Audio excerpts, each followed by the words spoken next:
Alors, on va prendre notre tout premier invité. Il s'agit de M. Jean-Paul Lumbu-Lumbu. Comme je l'ai dit, c'est un grand notable de la province du Nord Kivu, mais également député provincial honoraire, à qui j'ai dit bonsoir et bienvenue. Bonsoir et merci pour l'invitation. Merci d'avoir répondu à notre invitation. Oui, merci. Alors, je voudrais qu'on aborde ce sujet qui défraie quand même la chronique. Hein. On a suivi, on a lu la tribune d'Olivier Kamitatou. Il est porte-parole de l'opposant congolais Moïse Katumbi, président d'Ensemble pour la République. Il plaide pour la mise en place ou l'instauration, si vous voulez, d'une république fédérale et une autonomie régionale renforcée. Olivier Kamitatou, en libre penseur, a avancé ses raisons. Il dit que l'objectif, c'est de répondre aux besoins spécifiques de chaque région, notamment en ce qui concerne les ressources naturelles. Je voudrais d'abord qu'on puisse partir de la définition conceptuelle pour permettre à tout le monde, tous ceux qui nous suivent, de bien comprendre, de mieux cerner ce que c'est ce concept fédéralisme. Qu'est-ce qu'on entend par le fédéralisme? Merci beaucoup pour la question, elle est intéressante, mais avant de parler de la définition, je pense qu'il y a quelque chose qu'il faut dire sur Olivier Kamitatou. Ce que vous avez oublié de dire, c'est que Olivier Kamitatou a été président de l'Assemblée nationale vers les années 2003-2006, l'Assemblée nationale de la transition. C'est au sein de cette assemblée qu'on a préparé des projets qui est devenu notre constitution aujourd'hui. Et nous avons essayé de nous rappeler des annales de cette époque-là. Les débats étaient roulés à l'Assemblée à ce moment-là. Les tenants du fédéralisme, tout comme les tenants de l'unitarisme, c'est un élément important.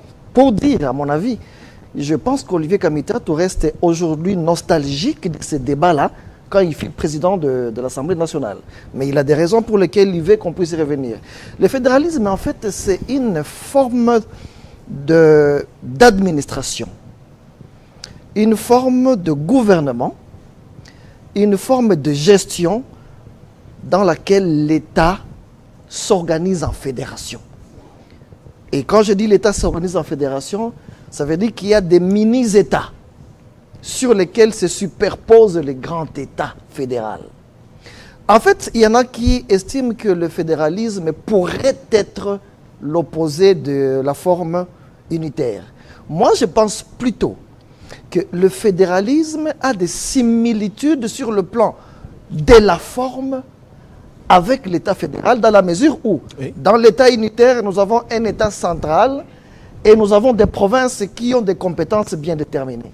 Mais c'est également ça dans le fédéralisme, à la seule différence que dans le fédéralisme, l'État fédéral ne bénéficie que d'un certain nombre de prérogatives limitativement prévues par la Constitution.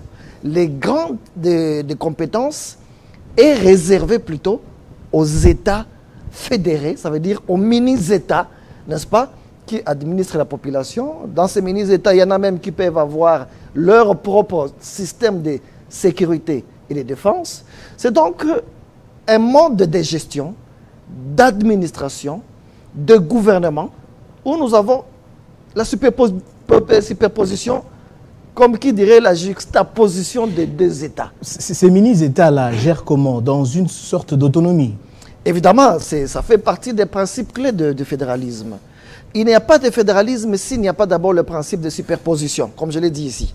Ça veut dire qu'il y a un État puissant sur le plan des compétences. Et très souvent, c'est des compétences qui peuvent pousser les représentants à engager l'État à l'extérieur.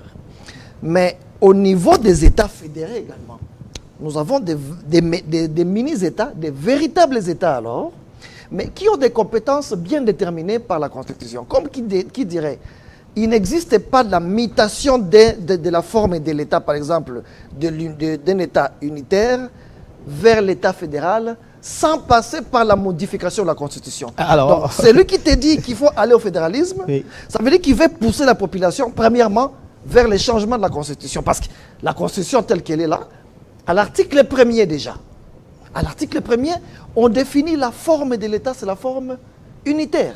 Et tenez, j'ai essayé de parcourir, vous avez oublié de le dire, je suis de formation constitutionnaliste, je suis constitutionnaliste. Vous êtes juriste? Oui, juriste, mais constitutionnaliste. J'ai fait les droits publics internes.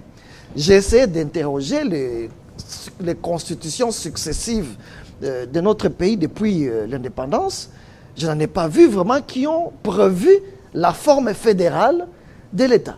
Il est vrai que dans les débats, dans les assemblées, les débats ont toujours opposé les unitaristes aux fédéralistes.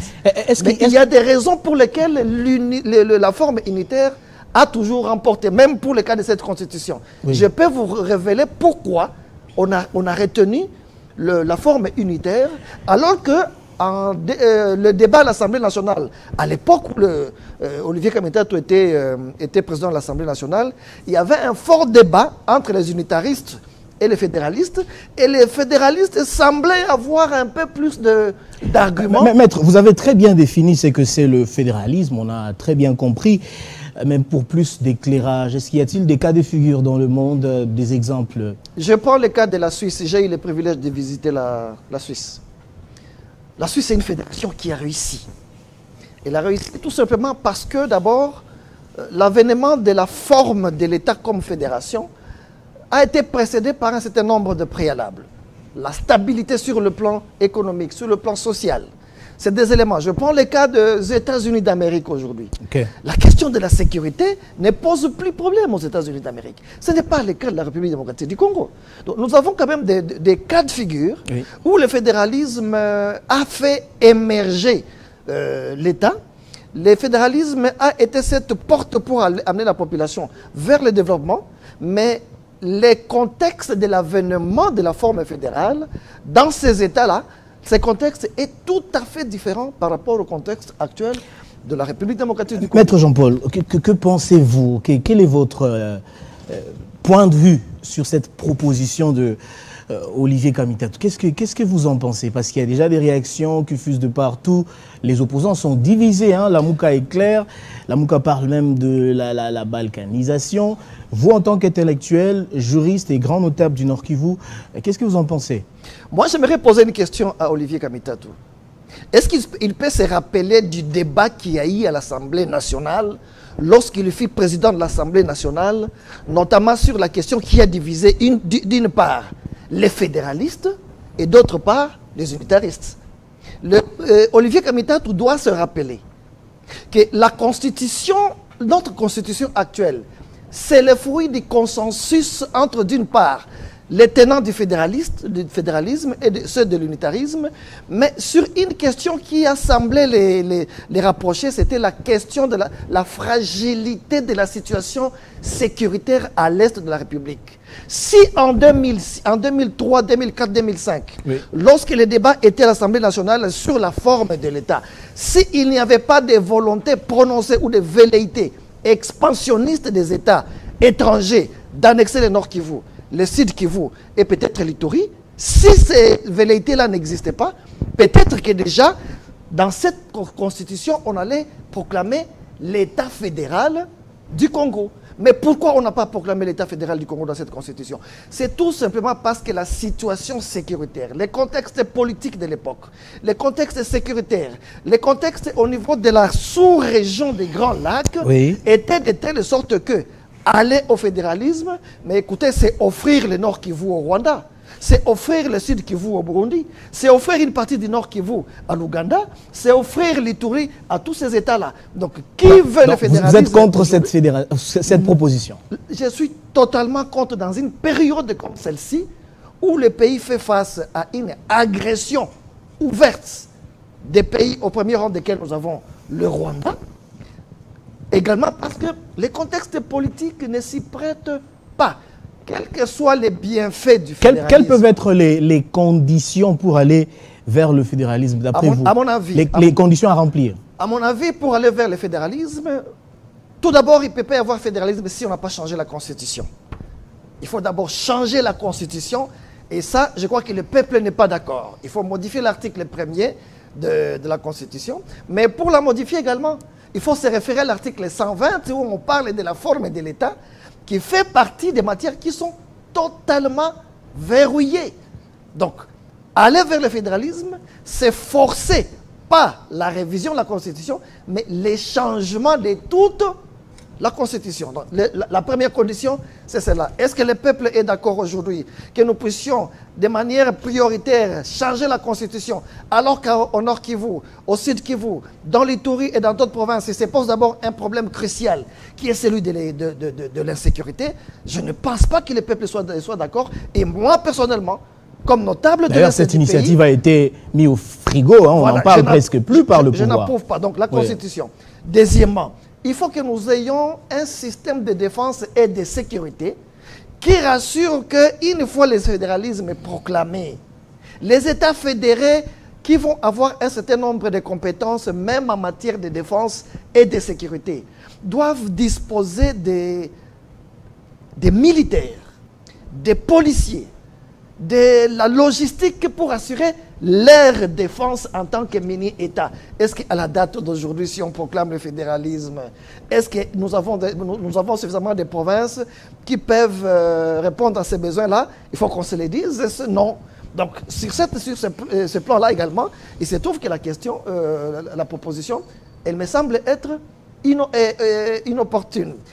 Le troisième élément, j'analyse le contexte sous-régional. Quelles sont les relations que nous avons aujourd'hui avec les États voisins de la République démocratique du Congo? Oui. Est-ce que les relations diplomatiques sont au beau fixe? Est-ce qu'il n'y a pas aujourd'hui des États qui revendiquent certaines terres? Je vis dans la province du Nord Kivu, dans ma ville de Goma, il y a des gens qui sont venus du Rwanda, qui ont été amenés par les Rwandais, mais qui réclament aujourd'hui la ville de Goma comme étant une partie du Rwanda. Alors, vous voulez aller au fédéralisme avec ça? C'est préparer les lits de la balkanisation. Alors, on a compris très bien que les lits de la balkanisation. Vous ne voulez pas qu'on y aille parce qu'on ne remplit pas encore les préalables. Mais on en parle. Olivier Kamitatu a soulevé le débat. Le sujet fait la une de l'actualité dans tous les médias pratiquement. Mais est-ce que vous pensez que dans son intention, est-ce que le fait de parler, d'évoquer cette question du fédéralisme dans le contexte actuel où le pays est agressé, est-ce que ça frise un agenda caché? Bon, il faut dire que d'abord, comme opposant, Olivier Kamitatu jouit de la liberté d'opinion, la liberté de penser, mais je crois savoir qu'en tant qu'homme d'État, parce qu'il a dirigé l'Assemblée nationale, il a été ministre dans ce pays. Il a exercé plusieurs fonctions. Ministre du Plan, plusieurs fois, etc. Je crois qu'il est censé comprendre que les contextes ne s'y prêtent pas. De telle sorte que lorsqu'on ramène la question sur la table, dans un contexte comme celui-là, je ne vais pas lui prêter des intentions, mais tout le monde risque de penser qu'il y a un agenda caché qui pourrait être celui de préparer les lits de ceux qui pensent qu'il faut balkaniser le pays.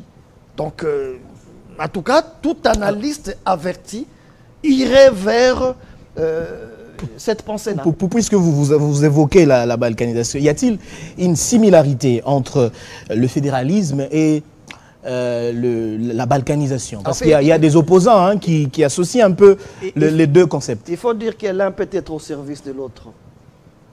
Dans un contexte bien déterminé comme celui de notre pays, le fédéralisme peut être au service de la balkanisation. Parce que, en fait, je prends le cas du Nord Kivu, je prends le Sud Kivu, je prends l'Ituri. Ce sont des provinces où nous avons été victimes de la guerre, voilà, plusieurs années. Ce sont des provinces où les populations sont un peu frustrées par le fait des agressions répétitives. Ce sont des provinces où nous avons vu des armées étrangères pénétrer sur le territoire et faire tout ce qu'elles pouvaient faire. C'est le cas aujourd'hui de l'occupation rwandaise dans la province du Nord Kivu. Alors, le fédéralisme en ce moment, dans ce contexte-là, oui, mais on croirait que ça a été pensé à Kigali. On croirait que ça a été pensé à Kampala. On croirait que ça a été pensé dans beaucoup d'autres pays qui ont des visées expansionnistes à l'est de la République démocratique du Congo. Donc c'est dangereux pour vous d'y aller. D'y aller en ce moment. C'est très dangereux. Maître, est-ce qu'au jour d'aujourd'hui, peut-on dire que la forme actuelle de l'État congolais pose problème? La forme actuelle, en réalité, d'ailleurs, et je pense que le président Olivier Kamitatu le sait, le président honoraire, la forme unitaire décentralisée que nous avons aujourd'hui dans la Constitution, je l'ai dit tantôt, c'est le fruit d'un consensus. Le consensus était trouvé entre les unitaristes et les fédéralistes à l'Assemblée nationale. Je crois qu'il va se rappeler, j'étais encore étudiant à l'époque, mais je suivais les débats à l'Assemblée nationale régulièrement, étant intéressé par la question constitutionnelle. L'on a décidé, plutôt que de précipiter les pays dans une forme fédérale et l'exposer à la balkanisation, on a décidé d'expérimenter ce qu'on a qualifié de l'antichambre du fédéralisme. Et l'antichambre du fédéralisme, c'est quoi? C'est cette forme unitaire, n'est-ce pas? Avec une décentralisation très prononcée. Au niveau provincial, nous avons le régionalisme constitutionnel qui permet à ce que les provinces bénéficient d'un certain nombre de prérogatives. Aujourd'hui, lorsque vous lisez les dispositions de l'article 202 de la Constitution, oui, l'on vous donne les compétences du pouvoir central. Vous lisez l'article 204, l'on vous donne les compétences exclusives du pouvoir provincial. Mais l'article 203 vous donne des compétences qui sont concurrentes entre le pouvoir central et le pouvoir provincial. Mais vous allez plus loin. Nous avons l'organisation de l'État jusqu'au niveau des entités territoriales décentralisées. La loi sur la décentralisation reconnaît également aux communes, aux bourgmestres, aux conseils communaux un certain nombre de prérogatives. Ça veut dire que l'application de la décentralisation nous permettrait de préparer très bien les lits du fédéralisme. Okay. Si et seulement si la décentralisation est bien appliquée, jusque-là, ce n'est pas encore bien appliqué. Ce n'est pas encore appliqué. Il y a encore des failles, des difficultés. On vient de commencer pour la toute première fois. On a élu les conseils communaux. Oui. Les conseils communaux devraient élire le bourgmestre, le maire de la ville. C'est en fait ça, la décentralisation. Donc il faut bien se préparer d'après vous. Il faut bien se préparer. Donc ce n'est pas le moment. Il faut d'abord se rassurer que la loi sur la décentralisation et toutes les opportunités que nous offre la décentralisation ont été expérimentées et qu'on est arrivé à un échec pour prétendre forcer maintenant les changements de la Constitution pour proclamer l'État, le fédéralisme. Et il faut le proclamer en se rassurant que nous avons mis sur pied un système de défense et de sécurité efficace, surtout au niveau des provinces qui partagent des frontières avec les États voisins, et surtout les États voisins qui ont des velléités expansionnistes comme le Rwanda, l'Ouganda et tous les autres. Vous avez très bien abordé la question dans une approche scientifique et pédagogique, mais Olivier Kamitatu, qui est un Congolais comme un autre, qui réfléchit, essaye de s'expliquer. Je vais vous lire une partie de sa tribune. Kamitatu estime que la structure de gouvernance centralisée n'a pas permis de répondre aux défis auxquels le pays est confronté, notamment la gestion des ressources naturelles, la pauvreté et les conflits armés. Il propose à ce que le fédéralisme soit appliqué notamment dans la Grande Orientale, l'Équateur, le Katanga et le Kasaï. Votre réaction? Je pense que ce qui nous divise au Congo, ce n'est pas la forme de l'État. Ce n'est pas la forme de l'État qui nous divise. Il pouvait s'agir du fédéralisme avec les problèmes que nous avons, que nous connaissons aujourd'hui. On aboutirait au même résultat. Il faut le reconnaître. Je veux bien. Il parle par exemple de la question des conflits armés. Oui, mais est-ce qu'il peut...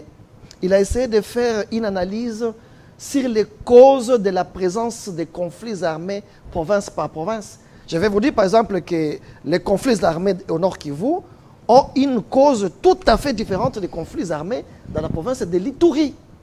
C'est tout à fait différent. Alors, ça veut dire que si au niveau de la gestion du pouvoir central, parce que la sécurité, en principe, elle relève la compétence exclusive du pouvoir central. S'il pense qu'il y a eu déficit à ce niveau-là, ce n'est pas le problème de la forme de l'État. Il s'agit d'un autre problème qu'il faut résoudre. Alors, vous le contredisez très bien, scientifiquement parlant. Oui. Si vous aviez quelque chose à lui dire, il est en train de nous suivre, probablement. Bon, vous lui direz quoi? Je lui dirais tout simplement de s'assumer. pour avoir été le président de l'Assemblée nationale. Parce qu'à l'époque, il n'avait pas proposé ça. Hein? Oui, qui a conduit au vote et la promulgation de cette constitution. Qu'il se rappelle de tous les débats qu'il y avait, les annales parlementaires les renseignent, et qu'il se rappelle de la raison pour laquelle l'on avait voté à l'article 1er la forme unitaire de l'État, alors que dans la salle, il y avait plusieurs députés qui avaient la tendance fédéraliste. Okay. Et qu'ils me répondent, est-ce qu'il y a déjà eu changement de la raison pour laquelle, à ce moment-là, on avait maintenu la forme unitaire? Je pense que sa conscience lui dira non, parce que c'était la question de la fragilité sur le plan sécuritaire. Et cette fragilité reste-t-elle jusqu'aujourd'hui? Donc il n'y a pas de raison aujourd'hui d'appliquer le fédéralisme, dès lors que la raison pour laquelle la forme unitaire a été retenue dans la Constitution, cette raison-là persiste jusqu'aujourd'hui, c'est l'insécurité à l'est de la République. Donc il faut remettre cette proposition-là, elle n'est pas mauvaise, hein? Elle n'est pas mauvaise, elle est bonne, mais il faut d'abord la remettre au frigo. Donc, ce n'est pas le moment elle est inopportune. En tout cas, c'est une proposition inopportune pour le moment. Elle pourrait même exposer Olivier Kamitatu à de suspicions de complicité pour la balkanisation. Et je crois que pour le moment, nous devons concentrer les efforts, toutes nos réflexions, derrière les chefs de l'État, pour trouver une solution d'abord au problème de l'insécurité qui mine la partie est de la République. C'est après le retour de la paix, c'est après que les déplacés internes aient regagné leurs résidences et autres, que l'on pourrait réfléchir notamment sur la question du changement de la forme de l'État. Donc pour nous, c'est une question, une proposition inopportune pour le moment. Votre dernier mot, alors qu'on est en train de chuter avec vous, votre dernier mot? Le dernier mot, je voudrais inviter la population congolaise à ne pas prêter attention à des propositions qui, de par leur nature, peuvent nous amener à préparer les lits de la balkanisation de ce pays. Le Congo est indivisible. Nous devons travailler pour sauvegarder l'intégrité de son territoire et assurer son unité. Le Congo est indivisible, comme disait Lumumba. Tout à fait, tout à fait. Et toute proposition, d'où qu'elle vienne, même si elle est bonne, si elle est de nature à ce moment-là de pouvoir amener le pays vers la balkanisation, je pense qu'il faut la rejeter. Et ainsi, je demande à la population congolaise de rejeter cette proposition pour le moment parce qu'elle est dangereuse et elle est inopportune. Alors, je ne peux pas ne pas vous poser la question par rapport à l'agression rwandaise. Vous êtes un grand leader du Nord Kivu, plusieurs fois élu député provincial, je pense président de l'Assemblée provinciale, vice-président de l'Assemblée provinciale du Nord Kivu. Est-ce que vous pensez, vous croyez au retour de la paix tant recherché? J'y crois fermement. J'y crois fermement. Et peut-être dans une émission, on vous révélera que depuis 2023, au niveau de l'Assemblée provinciale, nous avions déjà fait une proposition au président de la République pour que les piliers diplomatiques puissent jouer son rôle à ce moment-là. Peut-être qu'on n'avait pas été entendu, ou on a été mal entendu. Mais aujourd'hui, nous sommes contents que cette recommandation a attiré l'attention du président de la République, parce que la diplomatie congolaise, il faut la dire, elle est agissante et je pense qu'elle peut nous apporter une solution. Donc nous croyons fermement au retour de la paix dans la partie est de la République. Nous croyons qu'avec la conjugaison des efforts autour du président de la République, il est possible que l'on y arrive tous ensemble et ce n'est qu'après le retour de la paix, le retour de la paix et la sécurité qu'on peut songer à toute autre chose, notamment cette proposition. Maître Jean-Paul Lumbu, je rappelle que vous êtes grand notable du Nord Kivu, député provincial honoraire, vice-président de l'Assemblée provinciale du Nord Kivu honoraire également. Vous êtes également avocat. Merci d'avoir répondu à nos questions. Merci pour l'invitation. On va prendre tout de suite notre deuxième invité.